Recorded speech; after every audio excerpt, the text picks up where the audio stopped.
Hora de falarmos do Cruzeiro, porque tem atacante novo na Toca da Raposa. É isso mesmo, Emerson Pansieri, bom dia.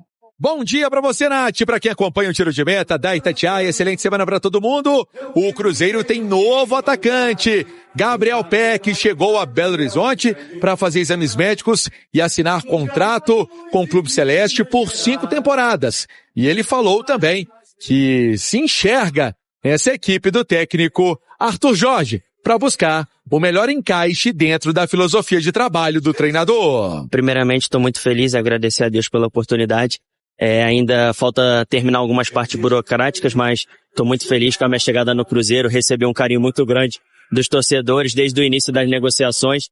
E o Cruzeiro é um clube gigante, a torcida gigante, e está disputando grandes campeonatos, um elenco muito forte com grandes craques. Então eu acho que me encaixo perfeito ali para poder ajudar o Cruzeiro. O Gabriel Peck vai ser apresentado na quinta-feira. O Cruzeiro volta aos trabalhos hoje na Toca da Raposa e o técnico Arthur Jorge recebendo o goleiro Léo Aragão, que estava emprestado ao Avaí. O Cruzeiro tendo mais uma semana cheia de trabalhos na Toca até o compromisso de domingo. Tem amistoso com o Grêmio, inclusive, que jogou mais um amistoso no final de semana. Perdeu para Chapecoense. E agora tem um compromisso diante da equipe do Cruzeiro e na sequência o Grêmio já tem jogo aí porque vai voltar antes a ter jogo oficial. Fica até a curiosidade qual Grêmio deve ser um time titular no primeiro tempo e mudando até para pegar ritmo. O amistoso no domingo às 5 da tarde no estádio Mané Garrincha em Brasília.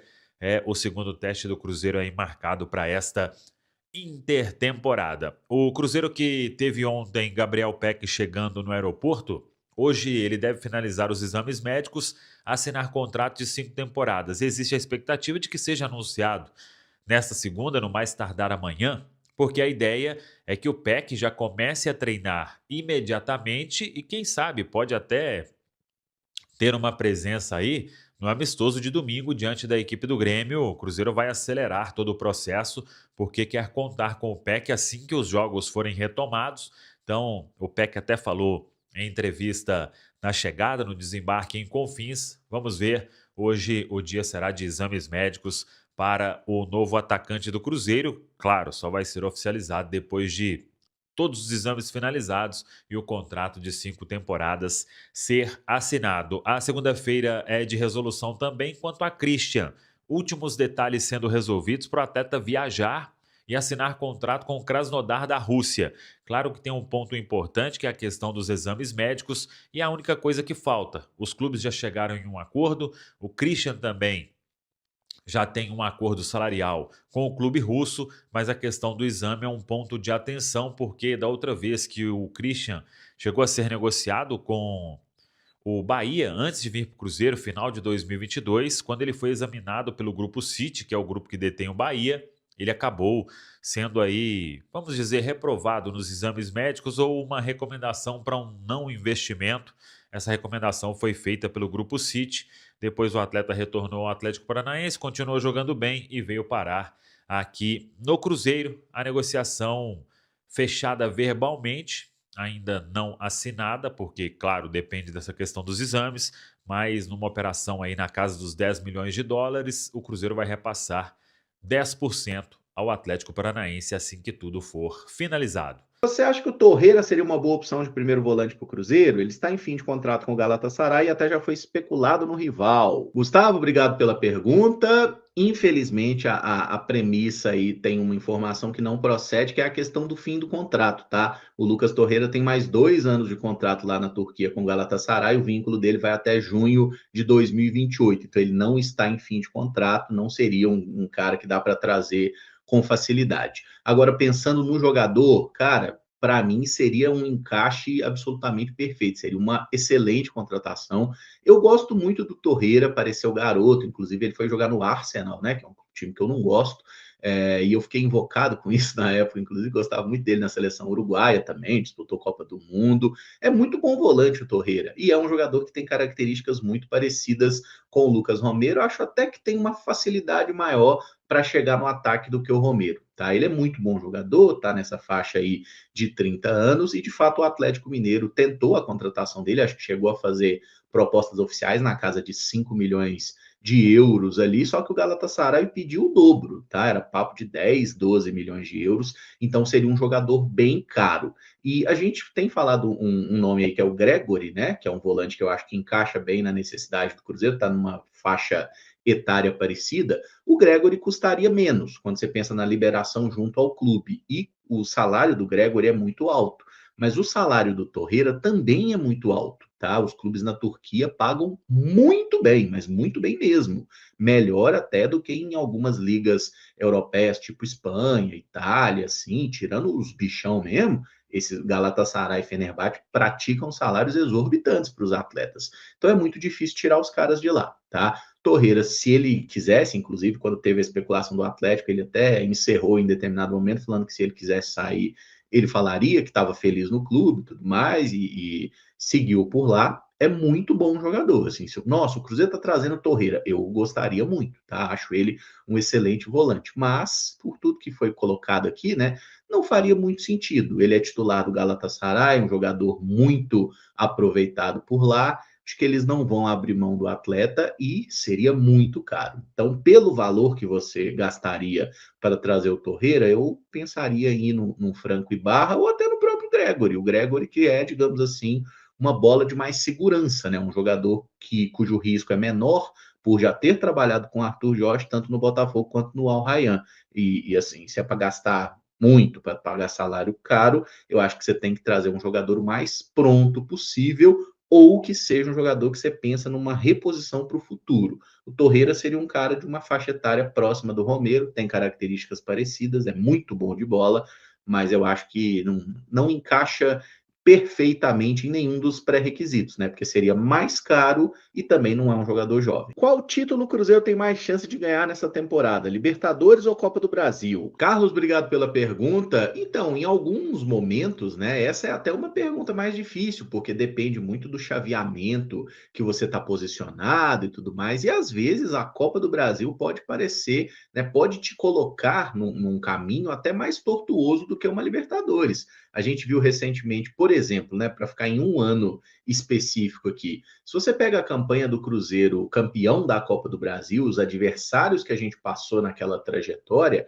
foi mais difícil ganhar a Copa do Brasil para o Cruzeiro do que foi para o Grêmio ganhar a Libertadores naquela edição. Você olha ali os enfrentamentos e tudo mais, né? O Grêmio teve alguns adversários bem modestos ali. E assim, gente, é sorte, né? Faz parte, sorteio, faz parte do processo também. Então, quando a gente analisa o cenário do Cruzeiro, a gente vai enfrentar a Chapecoense na Copa do Brasil, é um adversário em que o Cruzeiro tem um favoritismo claro, e a gente vai enfrentar o Flamengo na Libertadores, um cenário em que o favoritismo está todo do lado do Flamengo. Só por aí já fica uma coisa meio assim, não vou dizer óbvia, mas com um indício mais forte. A Libertadores é mais complicada para o Cruzeiro esse ano, justamente porque o nosso primeiro adversário na competição já é uma grande pedreira. Agora, na Copa do Brasil, a gente pode passar da Chapecoense e depois pegar um Flamengo, um Palmeiras, né? Que são adversários também muito complicados. Nossa, ato falho, que eu acabei de lembrar que o Flamengo foi eliminado da Copa do Brasil para o Vitória, né? Então não tem mais Flamengo na Copa do Brasil. Confesso que essa lembrança me deixou feliz, que eu tinha esquecido completamente desse episódio, dessa situação. Mas enfim, meus amigos, o Cruzeiro pode pegar depois um Palmeiras também, então o caminho da Copa do Brasil pode ser bem complexo. Eu acho que no final das contas, na Libertadores, se a gente passa do Flamengo, dá uma abrida na situação, né? Porque na chave ali tem adversários complicados? Tem, mas assim, eu acho que dá uma clareada no negócio para o Cruzeiro, tá? Agora, é muito difícil passar pelo Flamengo, e justamente por esse confronto, que é o único que a gente sabe, né? Que é Cruzeiro e Chapecoense, Cruzeiro e Flamengo, por esse confronto eu já indico assim que a Copa do Brasil é mais acessível. Fácil nunca é, tá? Nenhuma competição desse nível vai ser fácil ganhar, é sempre muito complicado, mas eu apostaria mais as fichas aí, eu acho que é mais acessível para o Cruzeiro realmente ganhar a Copa do Brasil. Obviamente a gente quer ganhar as duas, né? E a Libertadores é o nosso sonho há muito tempo, né? E tá na hora do Cruzeiro voltar a conquistar essa competição. Se eu pudesse escolher, ganharia qual? Se eu pudesse escolher, ganharia Libertadores. Levando em consideração só o valor de transferências, o Cruzeiro já vendeu o suficiente para pagar o valor do Gerson? Como fica essa balança compras e vendas após a chegada do Rojas? Rodrigo, obrigado pela pergunta. Cara, essa é uma conta um pouquinho complicada da gente fazer, porque a gente tem que lembrar como que funcionam as transferências no futebol de hoje, né? A gente não tem as negociações sendo feitas, digamos assim, à vista. Quase tudo no meio do futebol, quase toda compra, ela é parcelada. Então, por exemplo, o Cruzeiro comprou o Gerson lá 27 milhões de euros, com um bônus de mais 3, pode chegar a 30. É 27 milhões de euros que o Cruzeiro vai pagar parcelado. Mas parcelado em quanto tempo? Como é que vai ser esse negócio? Então, a gente não sabe exatamente. Da mesma forma sobre vendas. A gente já ouviu falar na época, né, que o Cauã Batistella foi vendido por 5 milhões de euros. Você olha no Transfer Market, por exemplo, parece lá 1,5 milhão de euros só. Então, qual que é realmente o valor da negociação desse jogador? Eu confesso que eu não sei, tá? Eu não tenho essa informação, não sei.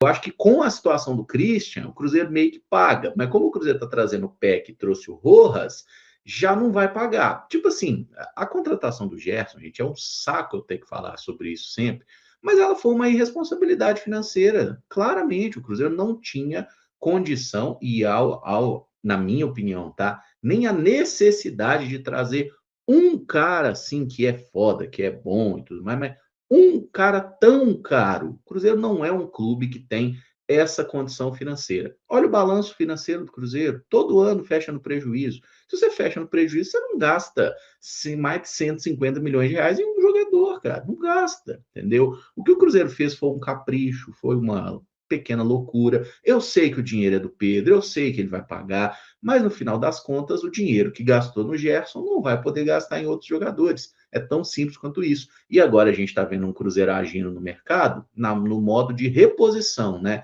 Ele traz um jogador e logo na sequência ele vende um da posição, né? Foi assim com Kaique Rojas, é assim agora com Peck e Christian, aparentemente, tá? Então eu acho que no final das contas, o Gerson, ele é um jogador que ele vai ter que se pagar em campo, porque na parte financeira não vai pagar, tá? É simplesmente uma questão que o retorno tem que ser técnico. O Gerson foi comprado para dar retorno em campo, não para dar retorno em finanças. Acompanho o Cruzeiro desde 2008 e nunca vi um time bom do Cruzeiro que jogava com laterais defensivos e pontas. Você acha que está na hora de parar de tentar copiar esse esquema europeu e começar a usar um esquema com laterais alas, 4 meias e uma dupla de ataque? Thiago, obrigado pela pergunta. Eu até achei interessante o seu conceito aí de tática europeia, tática brasileira, porque de fato esse esquema que você desenhou, que eu acho que é um esquema muito provavelmente que ficou marcado para você, do futebol brasileiro ali dos anos 90, né? Que era aquele que tinha os laterais fazendo o corredor todo, aí 2 volantes, 2 meias jogando bem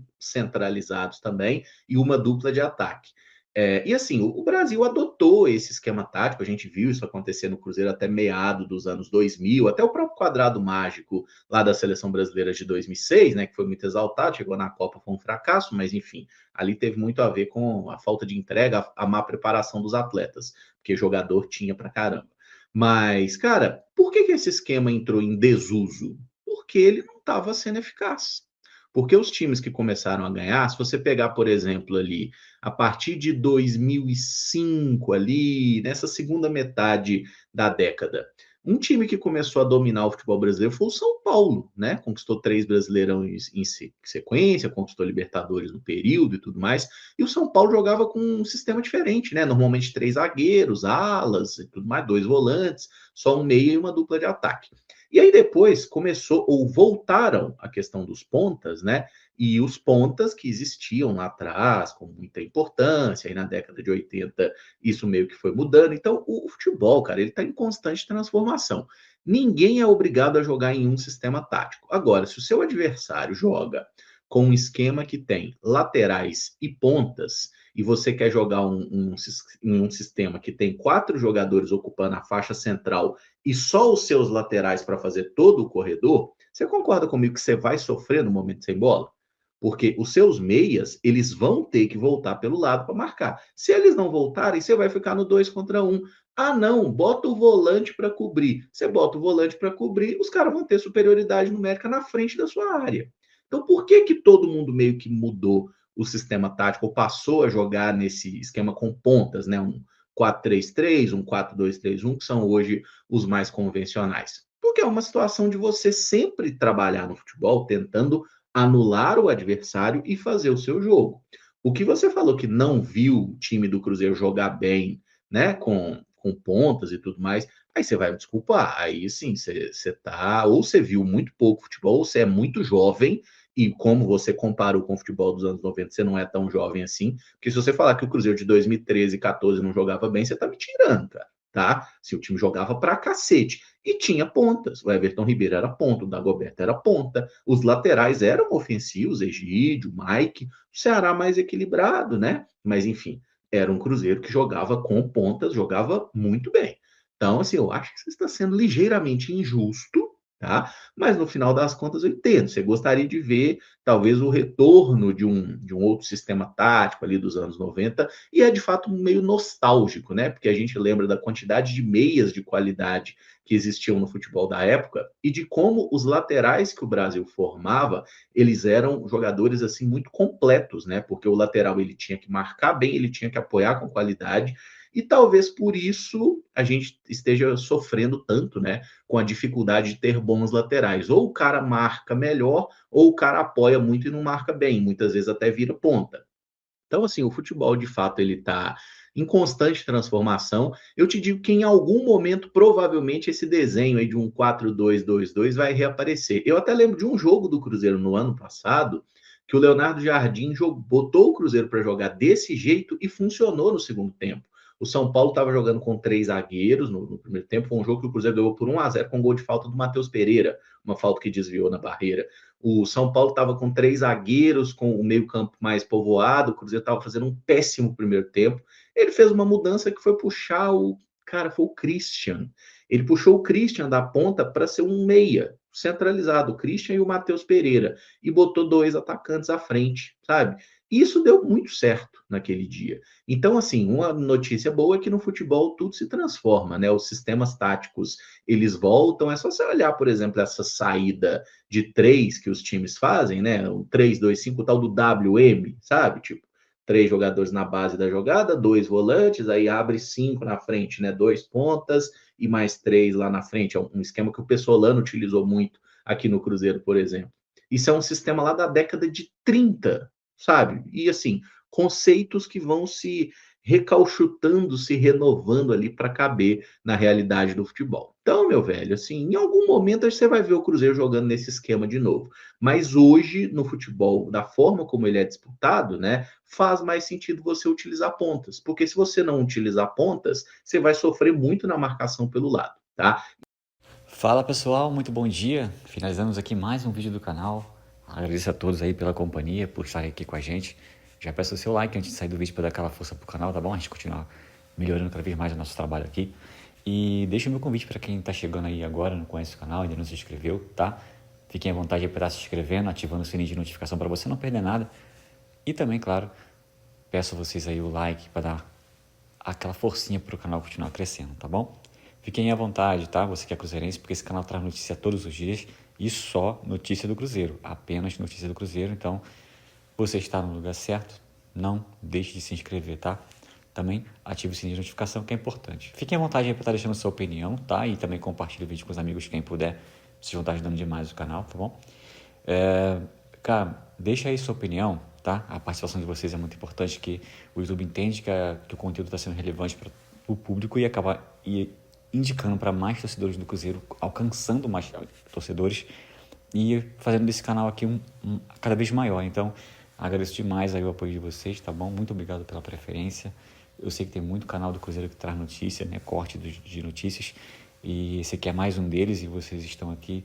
A gente agradece demais. Muito obrigado a todos, tá? Forte abraço. Assim que surgir notícia, a gente volta aqui para atualizar o canal para vocês, tá bom? Mais uma vez, muito obrigado a todos. Tamo junto. E até o próximo vídeo. Valeu, pessoal.